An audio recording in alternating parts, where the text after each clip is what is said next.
I think I didn't do anything wrong, just answered his joke with another joke.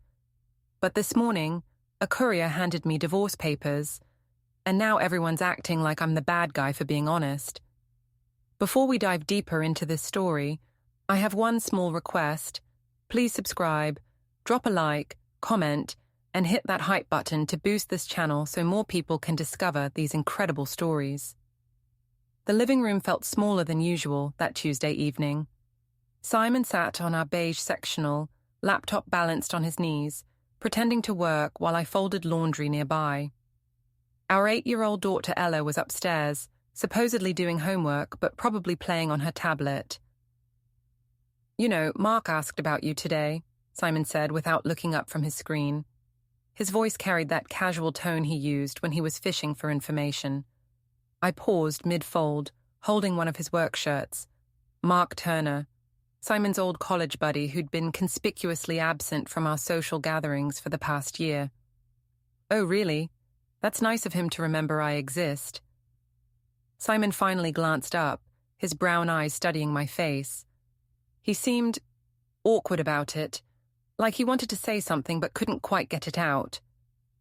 A laugh escaped before I could stop it. The irony was too perfect. "Well, that's funny considering how chatty he used to be. Remember those late nights when you were traveling for work? Marc certainly knew how to keep me company then." The words hung in the air like smoke from a fire I hadn't meant to light. Simon's fingers stopped moving across the keyboard.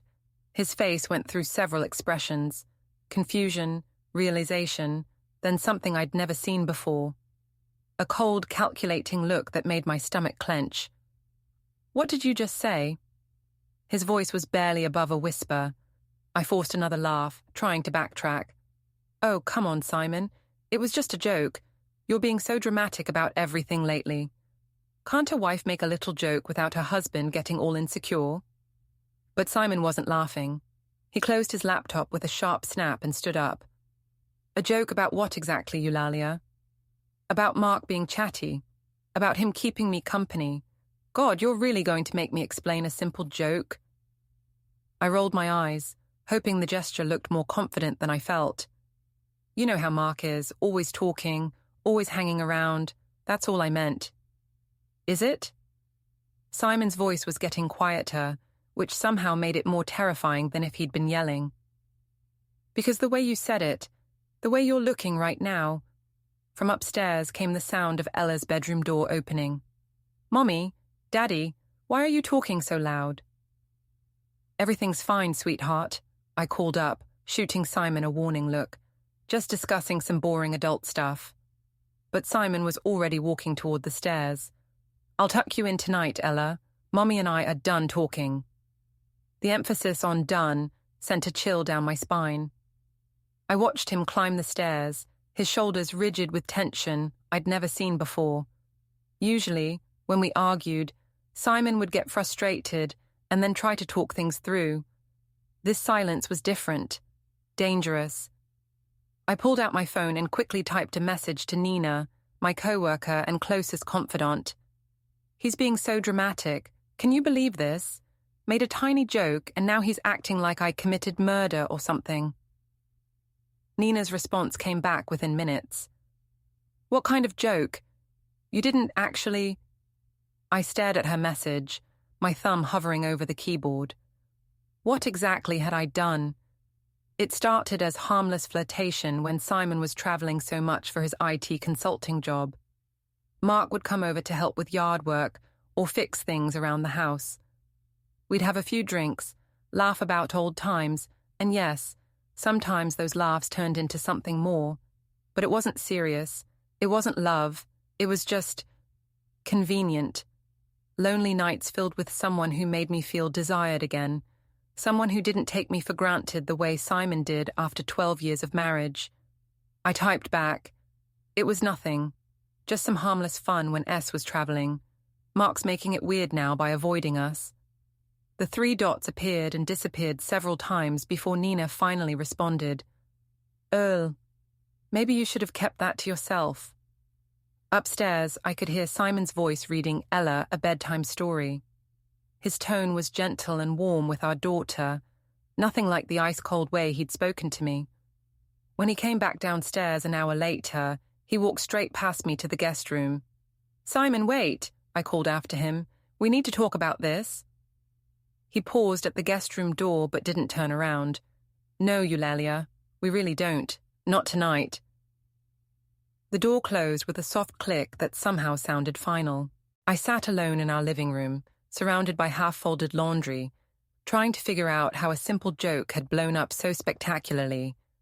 But deep down, I knew it wasn't really a joke. And from the look in Simon's eyes, I had a sinking feeling he knew it too.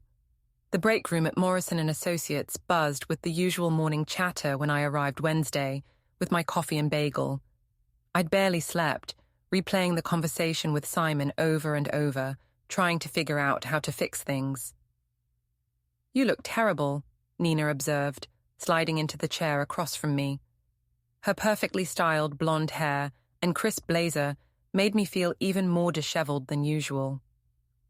"Thanks for the pep talk," I muttered, picking at my bagel. "Simon's still being ridiculous about last night." "What exactly did you tell him?" Nina's voice dropped to a whisper, her eyes darting around the break room. Before I could answer, Jennifer Walsh from accounting joined us, setting down her yogurt and granola with unnecessary force. "Morning, ladies. Eulalia, I heard through the grapevine that there's some drama in Paradise." My stomach dropped. "What grapevine?" Jennifer shrugged, but her smile was sharp. "Oh, you know how it is. People talk, especially when certain husbands start calling around asking questions. Simon's been calling people." The bagel turned to cardboard in my mouth. "Marc Turner called my husband last night," Jennifer continued, clearly enjoying my discomfort. "They play poker together sometimes. Apparently, Marc's pretty upset about something.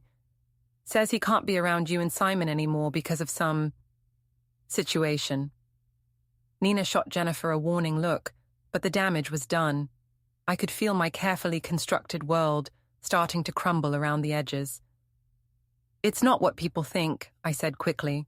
"Marc's just being dramatic. You know how men get when they feel awkward about something innocent." "Innocent?" Jennifer raised an eyebrow. "That's an interesting word choice."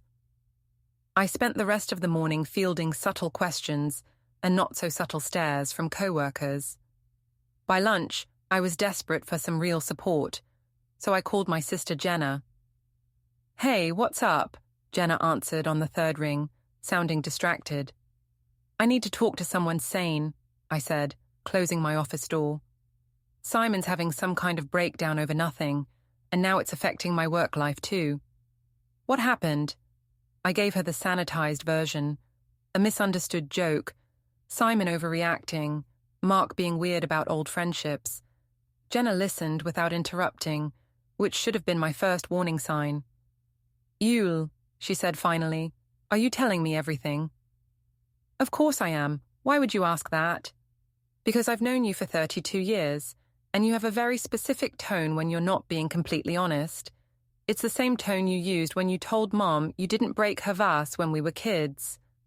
I forced a laugh. "You're being paranoid. I'm just stressed because everyone's making a big deal out of nothing." "If you say so, but maybe you should think about why Simon's reacting this way. He's not usually the jealous type." After we hung up, I sat in my office staring at my computer screen, unable to focus on the employee handbook revisions I was supposed to be reviewing.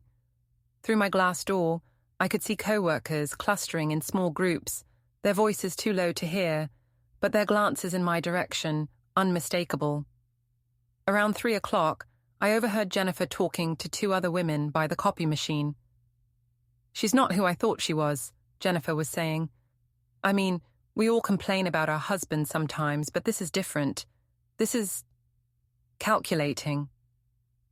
"I feel bad for Simon," one of the others replied. "He seems like such a nice guy. And their little girl." I retreated to my office, my hands shaking as I pulled out my phone. There was a text from Marc that made my blood run cold. "Don't contact me again. I've told Simon everything he needs to know." Everything he needs to know? What did that mean? Marc knew about our affair, obviously, but what else was there to tell? I tried calling Simon, but it went straight to voicemail. His outgoing message was the same as always. Professional, friendly, but somehow it felt like he was speaking to a stranger. Nina knocked on my door around 4:30. "Hey, I'm heading out early today. Dentist appointment." But I could see her car keys in her hand, and she'd never mentioned a dentist appointment before. When I tried to catch her eye, she looked away quickly. "Nina, wait. Can we grab drinks after work? I really need to talk to someone who understands." "I can't tonight," she said, already backing toward the door. Maybe you should focus on talking to Simon instead." As she hurried away, I realized that my closest ally at work, the person who'd encouraged me to live a little when Simon was traveling, who'd covered for me during those long lunches with Marc, was abandoning ship. I left work early, driving home through familiar streets that somehow felt foreign now. Everything looked the same: the tree-lined suburban roads, the well-maintained lawns, the houses full of families living their ordinary lives, but I felt like an outsider looking in. Simon's car was in the driveway when I arrived, which was unusual. He typically didn't get home until after 6. I found him in the kitchen, sitting at our breakfast bar with his laptop open and papers spread around him. "You're home early," I said, trying for casual conversation. He looked up, and I was struck again by how different his eyes seemed. Cold, distant, like he was looking at someone he didn't recognize. "I had some personal business to take care of," he said simply, then returned to his papers. "Simon, we need to talk about last night. I think you misunderstood what I was trying to say." "Did I?" He still didn't look up. "Because I've been thinking about it all day, Eulalia. Thinking about a lot of things, actually. Patterns I should have noticed before." "What patterns?" Finally, he raised his eyes to meet mine.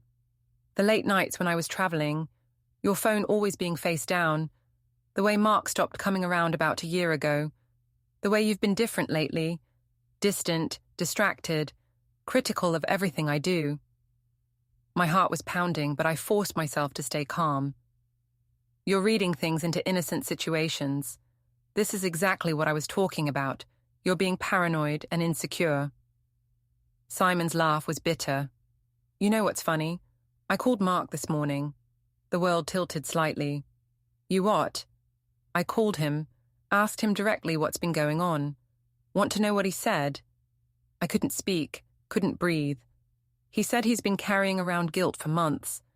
Said he never meant for it to happen, but that you were persuasive, lonely, that I was never around. Simon's voice was eerily calm. He said you told him I didn't appreciate you anymore, that our marriage was basically over anyway. "Simon, I can explain." "Can you?" He stood up, gathering his papers. "Because I'd love to hear how you explain telling my best friend that our marriage was over while you were sleeping with him in our bed." The accusation hung between us like a physical blow. I opened my mouth to deny it, to explain, to somehow make this right, but Simon was already walking away. "I'll be staying at my mother's tonight," he said, without turning around. "We'll figure out the rest later." As the front door closed behind him, I sank into one of the kitchen chairs, surrounded by the debris of my carefully constructed lies. Outside, I could hear Ella's school bus approaching, and I realized I had no idea how to explain why Daddy wouldn't be home for dinner. Friday evening arrived with the weight of a funeral. Simon had been staying at his mother Linda's house for 2 days, coming by only to pick up clothes and spend time with Ella. He'd agreed to one family dinner, neutral territory, he said, at Romano's, the upscale Italian restaurant where we'd celebrated our anniversary just 6 months ago. I spent an hour getting ready, choosing a navy dress that Simon had once said brought out my eyes, styling my hair the way he liked it. If I could just get him alone, away from his mother's influence, I could make him understand that this whole thing was being blown out of proportion.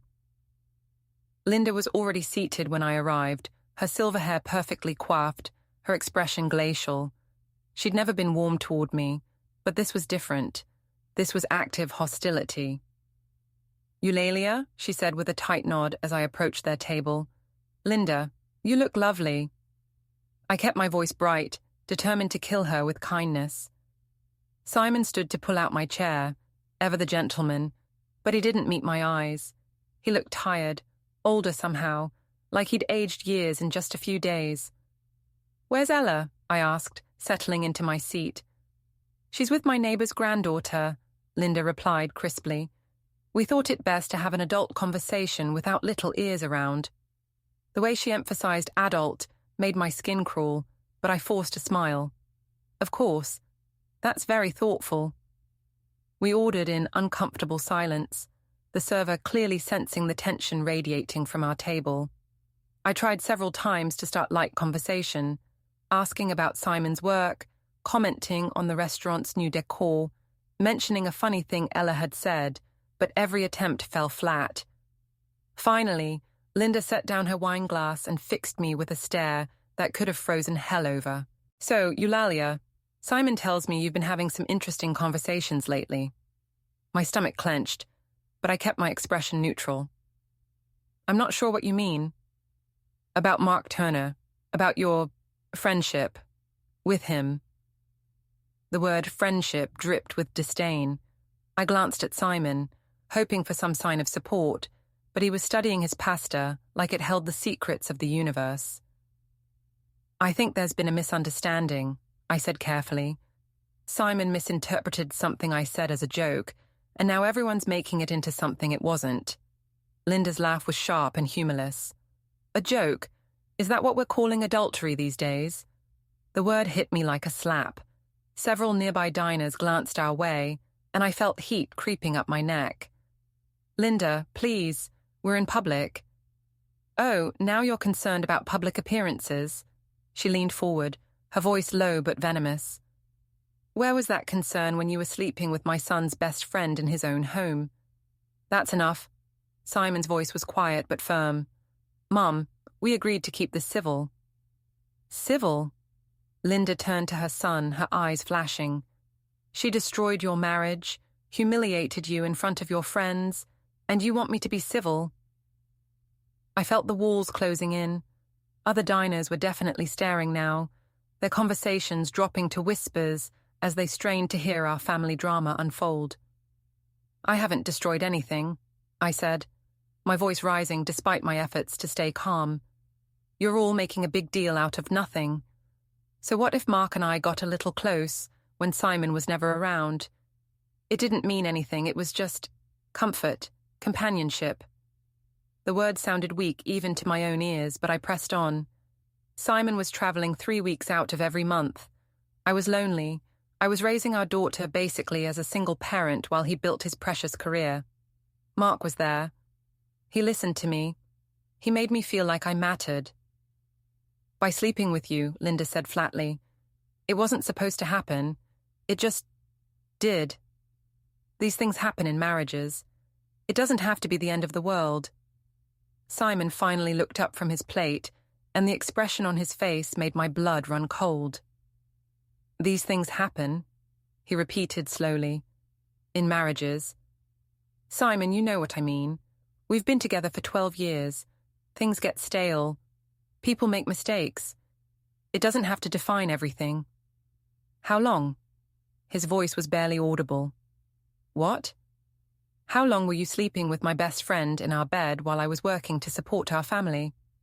I glanced around the restaurant, acutely aware of the audience we'd attracted. Simon, please, not here.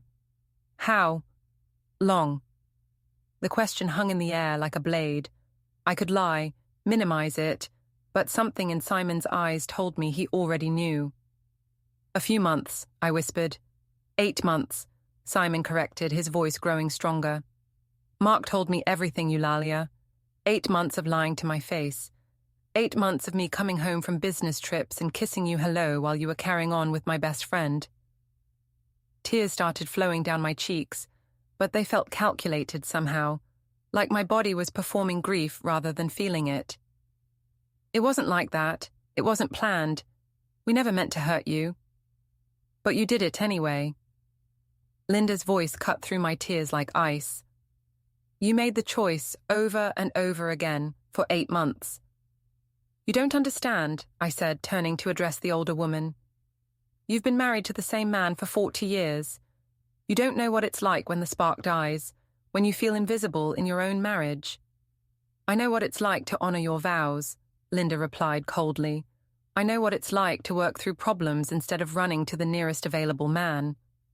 Before I could respond, a familiar voice spoke from behind me. Well, this is awkward. I turned to see Victor Turner, Marc's father, standing beside our table. Simon's former mentor looked older than his 60 years, his face drawn with disappointment and anger. Victor, Simon said, standing to shake the older man's hand, I didn't know you'd be here tonight. Monthly dinner with my wife, Victor replied, his eyes never leaving my face. Though I have to say, the entertainment tonight is more dramatic than usual. Victor, please, I started, but he held up a hand to stop me. No, I think I've heard enough. My son is devastated, you know. Absolutely devastated. He's been carrying around guilt for months, thinking he betrayed his best friend. But now I'm wondering who really did the betraying. The restaurant had gone almost completely quiet around us. I could feel dozens of eyes on our table, watching my public humiliation unfold like a soap opera. It takes 2 people, I said weakly. Yes, it does, Victor agreed, but only one of them was married. Only one of them had a child to think about. Only one of them took vows in front of God and family to be faithful. He turned to Simon, his expression softening slightly. Son, you deserve so much better than this. Don't let anyone tell you otherwise. With that, he walked away, leaving me feeling smaller than I'd ever felt in my life. Simon sat back down heavily, looking like he'd been through a war. Linda reached across the table to squeeze his hand, her maternal instincts in full protective mode. I think, Simon said quietly, we should ask for the check. The drive home was silent except for the sound of my occasional sniffles. Simon followed me in his own car, a pointed reminder that he wasn't coming home with me. As we pulled into our driveway, I tried one last time. Simon, please, don't let your mother and Victor poison you against me. We can work through this. Couples do it all the time. He looked at me for a long moment, and I thought I saw a flicker of the man I'd married 13 years ago. Do you love him? He asked. The question caught me off guard. What? Marc, do you love him? I wanted to say yes, to make this about love and passion and something bigger than myself, but the truth was uglier than that. No, I admitted, I don't love him. Simon nodded slowly, like I'd confirmed something he already knew. That somehow makes it worse, he said. If you'd fallen in love, if this was about finding your soulmate or some great romance, I could understand it. But you threw away our marriage for someone you don't even love. You destroyed our family for what? Convenience, attention, because you were bored. I had no answer for that, no defense that didn't make me sound selfish and small. We'll talk when we get home, Simon said, but his tone suggested it wouldn't be the kind of conversation I was hoping for. As I watched him walk toward the front door, I realized that my attempts to control the narrative had backfired spectacularly. Instead of managing the situation, I'd made everything infinitely worse. And for the first time since this whole mess started, I began to wonder if there was any way back from the damage I'd done. The house felt like a mausoleum when we walked inside. Simon went straight to the guest room while I lingered in the hallway, listening to him move around, opening drawers and closets. The sounds of a man gathering his belongings to leave permanently. Simon, I called through the door, please, we need to talk about this rationally. The door opened, and he stood there with an armful of dress shirts, his expression unreadable. Rationally? He repeated. You want to discuss your 8-month affair with my best friend rationally? It wasn't an affair, I said quickly. Affairs are about love and emotion and leaving your spouse. This was just a mistake, a series of mistakes. Simon walked past me toward the master bedroom, presumably to get more clothes. I followed, desperate to make him understand. Simon, listen to me. I never wanted to leave you. I never wanted to break up our family. It was just something that happened when I was lonely and you were always gone.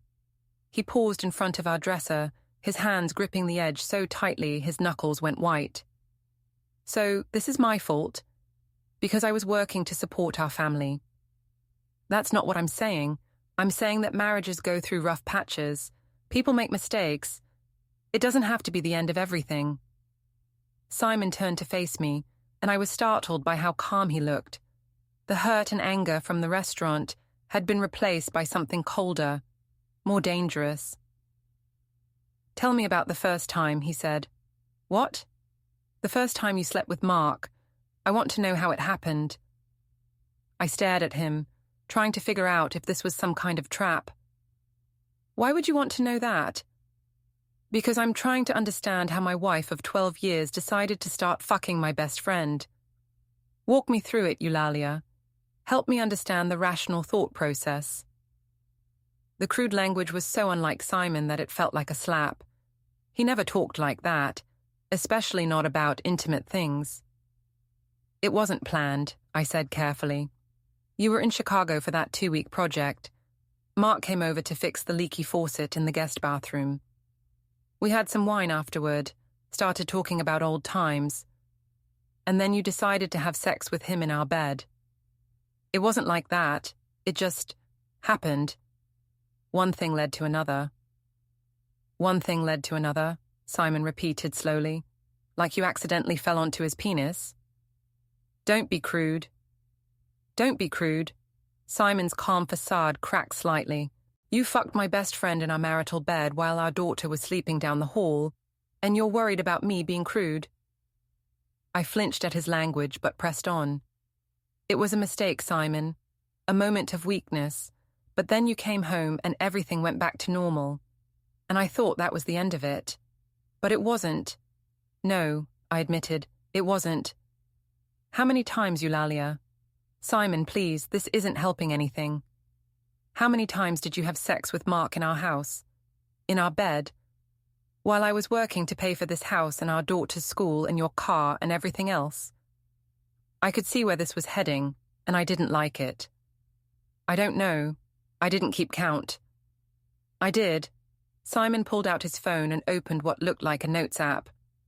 Marc was very thorough when I asked him for details. 23 times over 8 months.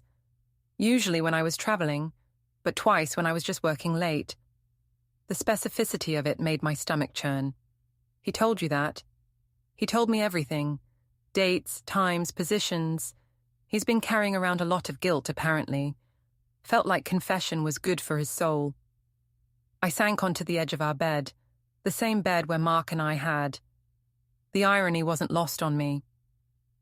Simon, I know this is hard to hear, but it doesn't have to change everything. Lots of couples work through infidelity. We could go to counseling, work on our communication, figure out what went wrong. Simon stared at me for a long moment, then let out a laugh that had no humor in it. What went wrong? You want to know what went wrong, Eulalia? Yes, I think we should examine the underlying issues in our marriage that led to this situation. The underlying issue, Simon said slowly, is that I married a woman who thinks sleeping with my best friend 23 times is a mistake instead of a choice. A woman who thinks betraying her family is something that just happens, like the weather. That's not fair. Fair. Simon's voice rose for the first time. You want to talk about fair? Is it fair that I spent 8 months kissing you goodbye every morning while you were planning your next encounter with Marc? Is it fair that I worked 60-hour weeks to give you a comfortable life while you were repaying me by screwing my best friend? I never planned anything, I protested. It wasn't like that. Then what was it like?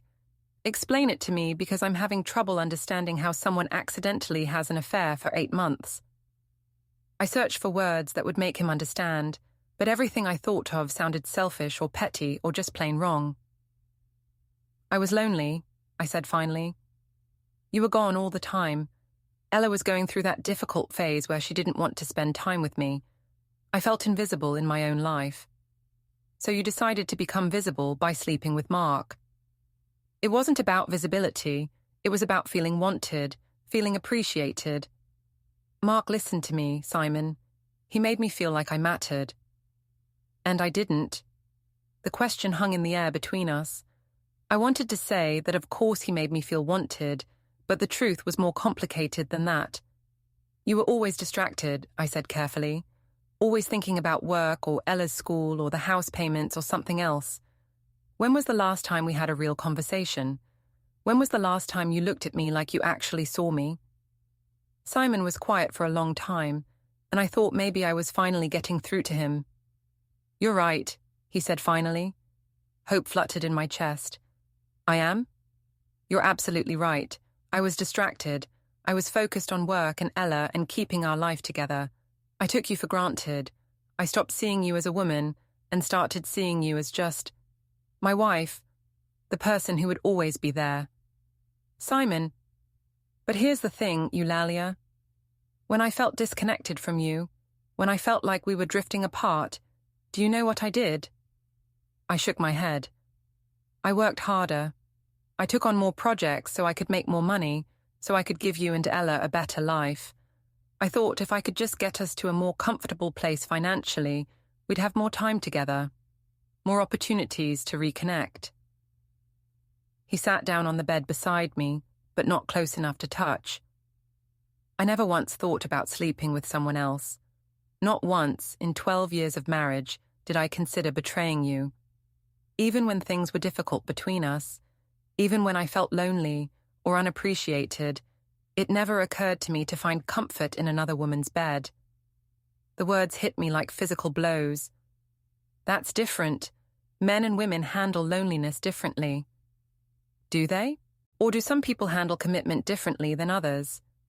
Before I could answer, we heard the front door open and Ella's voice calling out, "Mummy, Daddy, I'm home."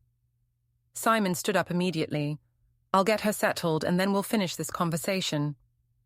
But I had a sinking feeling that the conversation was already over, and I had lost.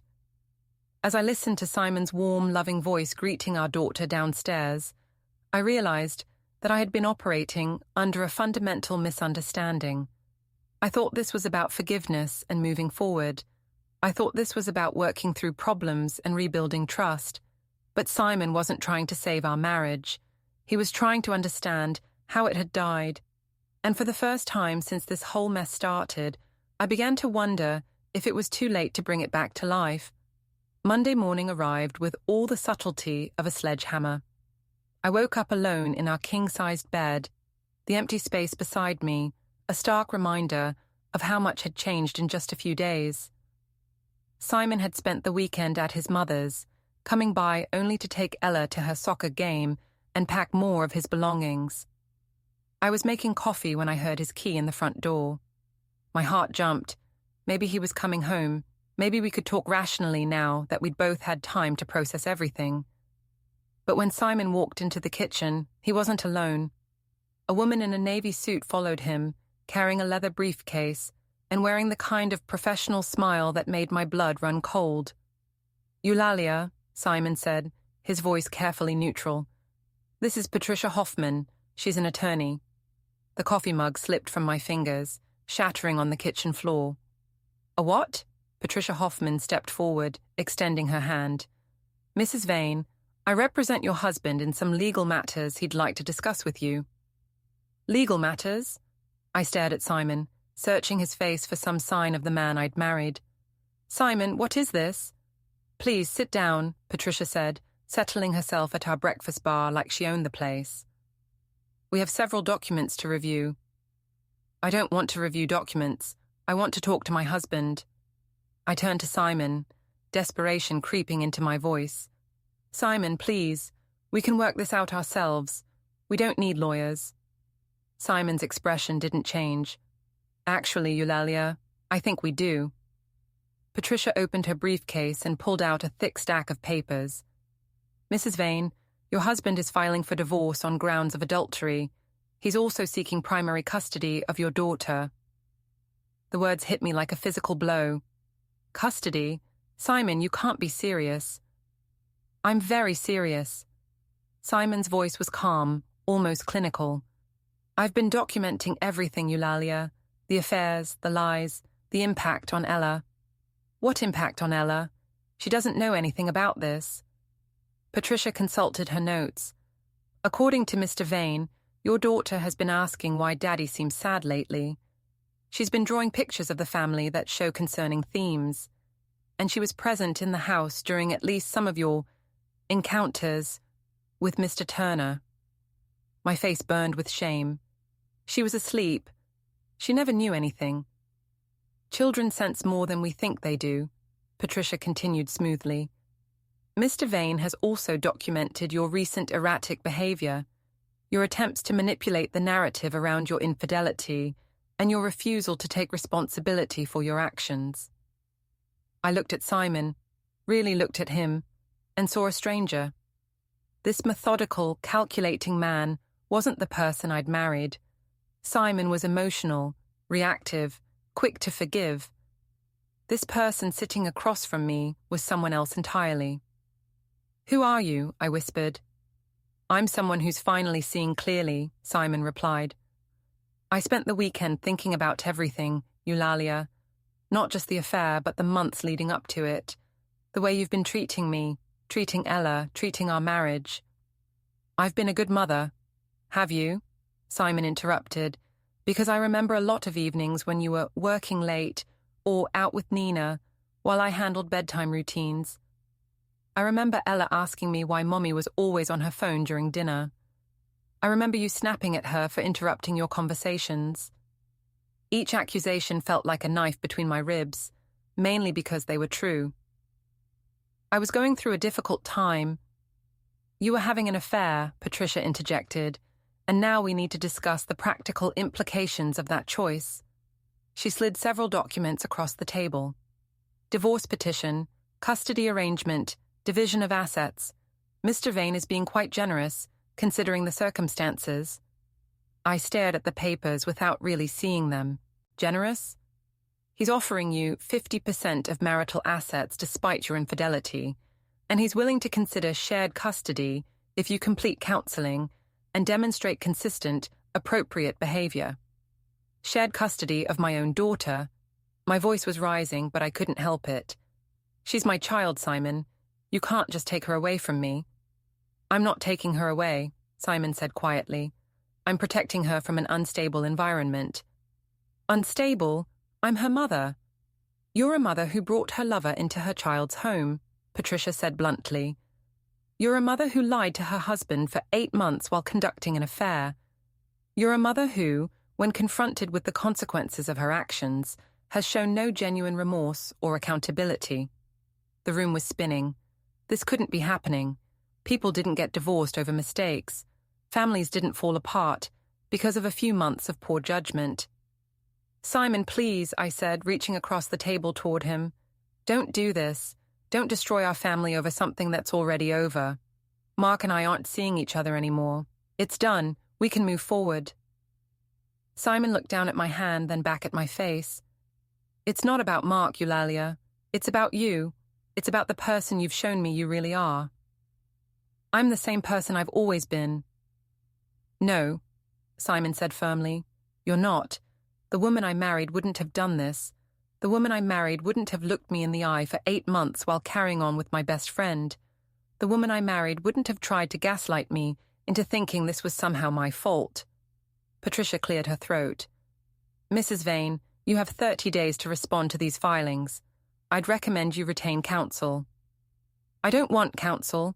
I want my husband back." Simon stood up, signaling that the meeting was over. "That's not an option anymore, Eulalia. I'm sorry, but it's not." As they prepared to leave, I made one last desperate attempt. "What about Ella? What am I supposed to tell her when she asks why Daddy doesn't live here anymore?" Simon paused at the kitchen door. "Tell her the truth, that Mommy made some choices that hurt our family, and now we have to figure out a new way to live." "She's 8 years old, Simon. She won't understand that." "Then maybe you should have thought about that 8 months ago." After they left, I sat alone in my kitchen, surrounded by the shattered pieces of my coffee mug and my marriage. The divorce papers lay spread across the breakfast bar like a roadmap to a future I'd never imagined. I called Nina, but it went straight to voicemail. I called Jenna, but she was in meetings all day. I even considered calling my mother, but the thought of explaining this mess to her made me feel sick. Finally, I called Marc. "Don't," he said as soon as he heard my voice. "Whatever you're calling to say, don't." "Marc, Simon's filing for divorce. He's trying to take Ella away from me." "Good for him." The coldness in his voice shocked me. "Good for him?" "Marc, this affects you too. If this goes to court, if there's a custody battle, you'll be dragged into it." "I'm already in it, Eulalia. I've been in it since I made the mistake of getting involved with you." "It wasn't a mistake." "Yes, it was. It was the biggest mistake of my life. I lost my best friend, I hurt an innocent child, and I helped destroy a family. For what? For a few months of sneaking around with someone who didn't even love me." His words echoed Simon's from the other night, and I realized that both men had reached the same conclusion about me. "I never meant for any of this to happen," I said weakly. "But you kept letting it happen," Marc replied. "Month after month, choice after choice. And now you're surprised that there are consequences." The line went dead, leaving me alone with the wreckage of my life and no idea how to put the pieces back together. As I sat there staring at the divorce papers, I began to understand that this wasn't a temporary crisis that could be managed or explained away. This was the end of everything I'd built over the past 12 years. And for the first time since this whole nightmare began, I started to wonder if maybe, just maybe, I deserved exactly what I was getting. 3 weeks later, I sat in my empty kitchen as the morning sun streamed through windows that badly needed cleaning. The house felt like a museum of my former life, family photos still hanging on the walls, Ella's artwork stuck to the refrigerator, Simon's coffee mug still in the cabinet even though he hadn't used it in weeks. The doorbell rang at exactly 9 o'clock. Through the front window, I could see a courier van parked in my driveway, and my stomach clenched with the knowledge of what was coming. "Eulalia Vane?" the young man asked when I opened the door. Yes. "I have some documents for you to sign for." The envelope was thick, official-looking, with the law firm's return address embossed in the corner. My hand shook as I signed for it, and I waited until the courier was gone before tearing it open. Final divorce decree, custody arrangement, asset division, all signed by a judge, all legally binding, all reducing 12 years of marriage to a stack of papers and legal terminology. I was reading through the custody provisions when I heard Simon's key in the front door. He walked in like he still lived here, which I supposed he did, legally, until the house sold. "The papers came," I said without looking up. "I know. I got my copies an hour ago." Simon looked different, lighter somehow, like he'd been carrying a heavy weight and had finally set it down. He was wearing a new shirt I didn't recognize, and his hair was styled differently. The changes were subtle, but they added up to a clear message. He was moving on. "Every other weekend and Wednesday evenings," I read from the custody agreement. "That's what I get with my own daughter." "That's what you get to start with," Simon corrected. "The judge left room for modification if you complete the counseling and demonstrate stability." Stability. The word tasted bitter in my mouth. "According to who?" "According to a family court judge who reviewed 8 months' worth of evidence about your behavior." Simon cut in, calm. "I'm not angry. I'm done." He took back the car keys. "Ella's asking why Mommy cries, why Marc vanished. I told her grown-ups sometimes break families. Will you forgive me? Maybe someday I'll remember the good years without nausea. Right now I can't." I kept saying sorry, but he nailed it. Sorry I got caught, not sorry it happened. Linda arrived with Ella. Kid Tornado hugged me, chattered butterflies. Simon sent her upstairs to pack. Linda blunt. "Never liked you, selfish. I hoped motherhood would fix you. It didn't." Upstairs, father-daughter laughter, future memories without me. They loaded boxes, Ella, when can I stay over? Soon, I lied. Caravan drove off. Empty house, divorce papers on the table. Truth, 8 months of stolen highs with Marc for 12 years of family. 4 days a month with Ella. Reputation, home wrecker. Realtor called, buyers interested. I hung up. Bill due. I gambled everything for a secret thrill. Lost the house. Lost the bet. Cut to black. Don't forget to hit like, subscribe, and turn on the bell so you don't miss the next story. Write in the comments from which city you are watching.